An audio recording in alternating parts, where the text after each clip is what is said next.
आपकी जो बुक है इंग्लिश की मैंने आप बताते रहते हैं वो मैं समझ गया कि हाँ ये एक एक्सपर्ट की लेवल की ही है। एज ए स्टूडेंट मैं भी यही बोलूँगा कि मैंने भी स्टार्टिंग में बहुत गलती की, हम टीचर्स को स्विच करते रहते हैं। जीके की जो प्लेलिस्ट मैंने एक टीचर से पढ़ी, मैंने दूसरे टीचर पे ना जाके उसी को 3 बार पढ़ा। लास्ट टाइम में मैं मोटिवेशन के लिए वहाँ जाता था। राकेश यादव सर के जो शॉर्ट्स होते थे वो लिटरली मेरे को इतना मोटिवेट करते थे, सब मेरे फेलियर की वजह से हैं। नवनीत गुप्ता मेरा नाम है, CHSL में AIR 5 आई है। नवनीत गुप्ता आप सभी के सामने है, मेरा प्यारा सा ये भाई। बच्चों सारे बच्चे एक बार कमेंट्स पे एक्टिव हो जाओ, ठीक है। नवनीत गुप्ता है और इस बच्चे का ऑल इंडिया रैंक 5 है। एक बार ये बच्चा आपको कुछ बताएगा अपनी तैयारी के बारे में, कैसे इसने पढ़ाई की और क्या इसकी स्ट्रेटेजी रही। बताओ मेरे भाई। पहले सारे बच्चों को कमेंट्स पे नाम लेके हाई कर दीजिए। मेरे को नाम नहीं दिख रहे क्या क्या है। मैं इधर से अंकित, अभिषेक, सौम्या, हेलो एवरीवन, मैं नवनीत गुप्ता।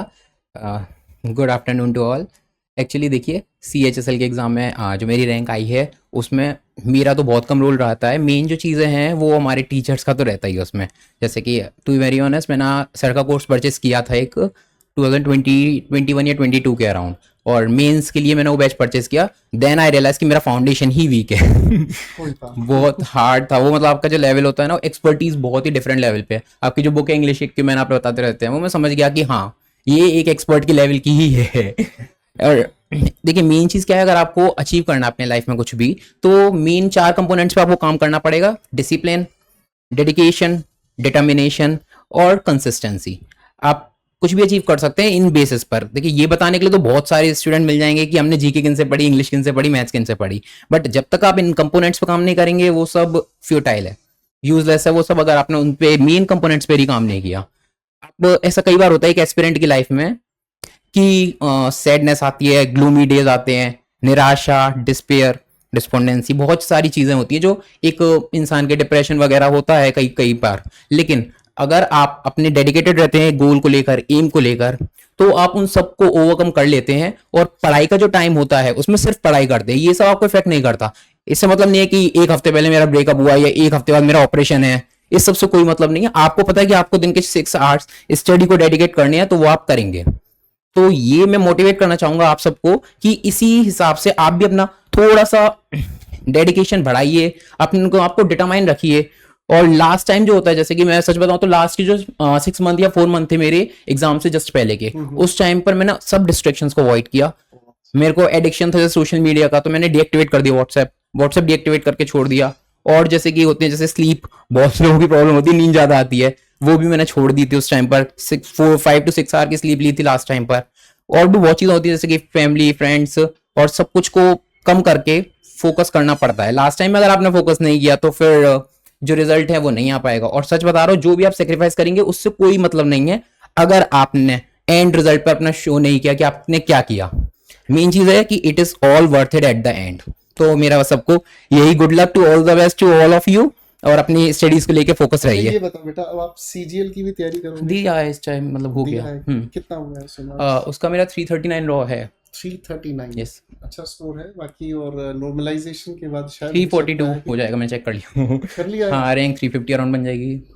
कितनी? 350। 350 रैंक बन जाएगी? Yes sir. मुझे ऐसा लगता है कि इसके बाद एक बार और कंटेस्ट करेंगे आप शायद, है ना? पॉसिबल है बिल्कुल। अच्छा ये बताओ बेटा, आपकी एज कितनी है? एक बच्चा आपसे पूछ रहा है कि भैया ये आपका फर्स्ट एग्जाम है क्या? ना ना ना, देखिए ये मैं बिल्कुल नहीं कहता कि एक साल में हो सकता है। हाँ, वो डिपेंड करता है। बहुत लोग होते हैं जो टैलेंटेड होते हैं, इतने कर लेते हैं एक एक ईयर में। मेरे साथ के भी बहुत लोग जिनने फर्स्ट टाइम में अटेम्प्ट क्लियर किए हैं, but to be very honest मेरा ये 3rd अटेम्प्ट था। फर्स्ट अटेम्प्ट में तो मैंने प्री भी क्लियर नहीं किया था। इवन मेरा जीके का सेक्शन है वो पूरा छोड़ के आया था मैं, क्योंकि मेरे को जीके आती भी नहीं थी और टाइम भी नहीं बचा मेरे पास इतना। मैथ्स में ज्यादा टाइम कंज्यूम कर लिया था मैंने। तो आप कितनी देर पढ़ते थे सारे के सारे सब्जेक्ट्स को? अगर हम समझे तो कितनी देर, कितना कितना एरियाज को आपने टाइम दिया? क्योंकि ये सभी बच्चों का एक कॉमन क्वेश्चन होता है। ओके सर, ओके, कि मैं आखिर बताता कितने समय तक कितने कितने एरियाज पे काम करना चाहिए, बच्चों को बताइए। हूँ। देखिए सबसे पहली चीज है ना, आपका टाइम टेबल फिक्स रहना चाहिए। मेरा जो शेड्यूल था वो फिक्स था, और मैंने after giving enough time to sleep, exercises and meditation, fooding वगैरह सबके बाद जो मेरे पे टाइम बचता था वो 7 to 8 आवर्स ही बचते थे। और उन 7 to 8 आवर्स को मैंने इस तरह से डिवाइड किया था, एक तो वो मोनोटोनस ना लगे हमको, मतलब अगर हम रिपीटेडली पढ़ेंगे तो वो बोरिंग होगा, ठीक है, पॉसिबल भी नहीं है कि इतना ज्यादा हम लगातार पढ़ पाए कंसिस्टेंटली। बट अगर आप उस टाइम को डिवाइड करते हैं प्रॉपर सेक्टर्स में, तो ये पॉसिबल है कि आप पढ़ सकते हैं। जैसे मैंने अपना फेसबुक का अकाउंट डिलीट मार दिया। ये बहुत अच्छा, सच में ये चीज़ें बहुत फ़ायदा करती हैं। लास्ट टाइम पर बहुत इफेक्ट पड़ता है इन चीज़ों का।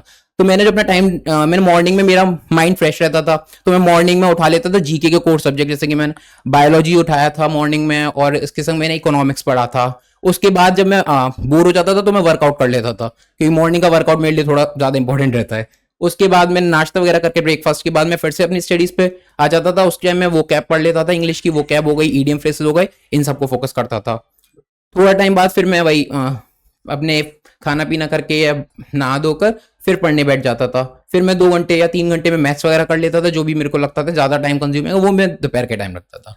और उसके बाद फिर से मैं रनिंग के लिए चला जाता था शाम को। रनिंग के बाद मूड फ्रेश होता था, तो उसके बाद जो भी मेरे जीके के टॉपिक्स रह गए थे वो कवर कर लेता था। पर ऐसा फिक्स शेड्यूल से रोज काम करना था तो अच्छा वो ये पॉसिबल बताओ कि कितनी बार रिवीजन की आपने क्लास में, स्टूडियो हाँ, क्लास में? एक्चुअली ये मैं बताना ही भूल गया। मेन चीज यही होती है कि रिवीजन, आप अगर रिवाइज नहीं कर रहे तो आप जो भी पढ़ रहे हैं वो यूजलेस होगा लास्ट में। क्योंकि आजकल है ना, हम लोग कंसिस्टेंट रह ही नहीं पाते। मैं एज ए स्टूडेंट मैं भी यही बोलूंगा कि मैंने भी स्टार्टिंग में बहुत गलती की। हम टीचर्स को स्विच करते रहते हैं, एक टीचर पे स्टे नहीं रहते। ये सबसे बड़ा दिक्कत है। We don't have even 5% of knowledge what the teacher has, but still we are rejecting teacher, जो बिल्कुल गलत है। क्योंकि हमने सबसे बड़ी बिल्कुल समस्या है कि आज के टाइम में ना बच्चे को ना थोड़े समय तक टीचर के साथ लगा हुआ होता है, फिर हाँ देखता हाँ है नहीं बनी बात, ये मेरा कमेंट में नाम नहीं ले रखा तो दूसरा टीचर बनते हैं। हाँ, ये चीज बहुत अच्छा बहुत ऑब्जर्वेशन है बेटा, बिल्कुल, बहुत ये अच्छा। बहुत गलत होता है। बिकॉज आप एक टीचर की यूनिकनेस तब तक नहीं समझेंगे जब तक आप उनसे कंप्लीटली पढ़ नहीं लेते। अगर आपने सिर्फ एक वीडियो या एक आर की वीडियो देख ली, उससे आप जज नहीं कर सकते वो टीचर कैसा है। मैं जितने भी टीचर से पढ़ा हूं सब में मुझे बहुत चीजें यूनिक देखने को मिली जो किसी और टीचर ने नहीं पढ़ाई हूं। तो रिवाइज करना तो बहुत ज्यादा इंपॉर्टेंट है। बिकॉज आप जैसे, मैंने जीके की जो प्लेलिस्ट मैंने एक टीचर से पढ़ी, मैंने दूसरे टीचर पे ना जाके उसी को 3 बार पढ़ा। लास्ट टाइम में मैंने यही किया था, जैसे पॉलिटिक्स हो गई, ज्योग्राफी हो गई, हिस्ट्री, जहां से मैंने पढ़ी सिर्फ मैंने उन्हीं चीजों को रिवाइज किया 3 बार। और 3 बार के बाद आपको इतना नॉलेज हो जाती है कि आप फिर चाहे तो चेंज कर भी सकते हैं अपना जो भी आपका सोर्स है, आप उसे चेंज कर लीजिए, बट 3 बार एटलीस्ट आपको रिवाइज करना एक चाहिए। बच्चे ने आपसे कमेंट में पूछा सर बीच बीच में ना डिमोटिवेटेड हो जाते हैं तो क्या करें? आप डिमोटिवेटेड होते तो कब जी बिल्कुल बिल्कुल सर, ये तो है। देखिए, जैसा भी मैंने ना ऊपर लिखा भी था किसी ने कि डिटर्मिनेशन, डिसिप्लिन और कंसिस्टेंसी, ये सब चीजें बहुत इंपॉर्टेंट होती हैं। डिमोटिवेशन बहुत कॉमन पॉइंट है, और सच बताओ तो मेरे को तो बहुत ज्यादा होता था उस टाइम पर, तो और ज्यादा होता था। लेकिन है ना, डिमोटिवेशन से हम ओवरकम कर सकते हैं। उसके लिए मैं अपने लिए बताऊं तो मैं कुछ मोटिवेशनल चीजों का यूज कर लेता था। जैसे कि अभी राकेश यादव सर नहीं है यहाँ, बट राकेश यादव सर ने शॉर्ट्स बना रखे हैं, मैं मोटिवेशन के लिए वहां जाता था। राकेश यादव सर के जो शॉर्ट्स होते थे वो लिटरली मेरे को इतना मोटिवेट करते थे।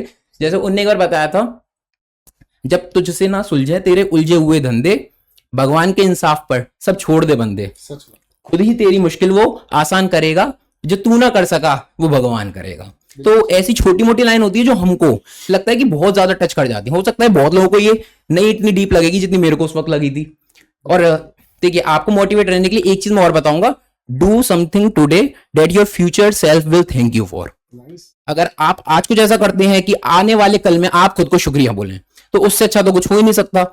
होगा, देखिए ये तो होता है कि हाँ बहुत डिमोटिवेशन होगा, बहुत ज्यादा डिप्रेस हो जाते हैं कई कई टाइम, बट आपको अपने माइंड को इस तरह से ट्रेन करना पड़ेगा कि इवन आपको अगर लास्ट में रोना भी आ रहा हो ना, तो आप ये बोलना खुद से कि पहले मैं ये लेक्चर्स खत्म करूंगा, फिर मैं ये क्वेश्चन सॉल्व करूंगा, फिर टाइम बचा तो मैं रोऊंगा।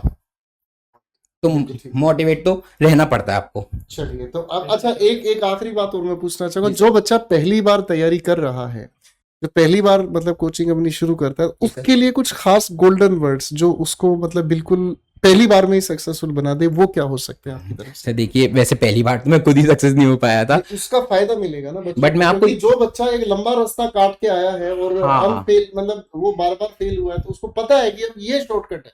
देखिए, से शॉर्टकट तो फिर है ना, यही है कि आप अपनी एक टीचर को पकड़िए, उसी को रिवाइज करते रहिए बार बार, कुछ नया ट्राई मत करिए। आपने जैसे एक टीचर पकड़ा गोपाल सर से, आप अगर पढ़ रहे हैं इंग्लिश, तो आप पढ़ते रहिए उसको, फिर बीच में रोकना नहीं है, रिवाइज करना है उसी चीज को। ग्रामर के रूल्स हो चाहे everything, you have to follow blindly. चाहे वो सर की वोकेबलरी सेशन हो, वो भी आपको पूरे फोकस करके पढ़ते रहने हैं, कुछ चेंज नहीं करना। लास्ट टाइम में मैथ्स की जब तक आप एक बार में कंप्लीट ना कर ले, तब तक दूसरे टीचर पे स्विच मत करिए। जी के आप जिससे पढ़ रहे हैं उसी से रिवाइज करिए, जब तक वो आपको बाय हार्ट लर्न ना हो जाए। तो मेरे हिसाब से ये सब चीजें ज्यादा इंपॉर्टेंट रहती हैं कि एक एस्पिरेंट इन चीजों का ध्यान रखे बेसिकली। और दूसरी चीज, फर्स्ट अटेम्प्ट में मैंने क्लियर नहीं किया तो इसका ये मतलब नहीं कि वो फेलियर था। मेरे हिसाब से फेलियर जैसे तो कुछ मतलब, failure is something that we should celebrate, because आप सक्सेस, जैसे अभी मैं अगर ऊपर हूं तो मेरे पास जब 2 ऑप्शन है, या तो मैं वही रिटेन करूं या फिर मैं वापस नीचे गिरूंगा। We can fall back to bottom और retain at the top. But अगर आप फेल होते हैं तो आप पर सिर्फ एक ऑप्शन है, try again and climb back to the top.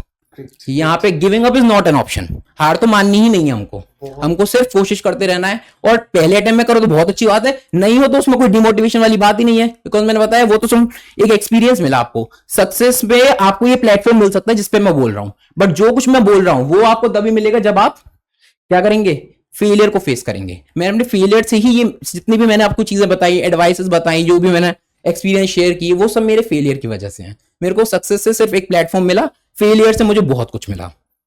चलिए, बहुत खुशी हुई।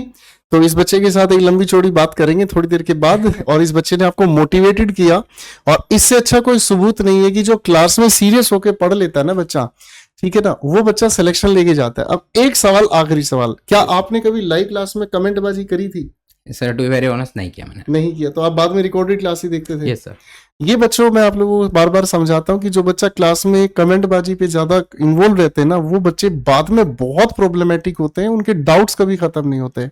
और जो बच्चा बाद में अपनी क्लास को नॉन स्टॉप एक बार लगातार देखता है ना, तो उसके डाउट्स अपने आप ही क्लियर हो जाते हैं।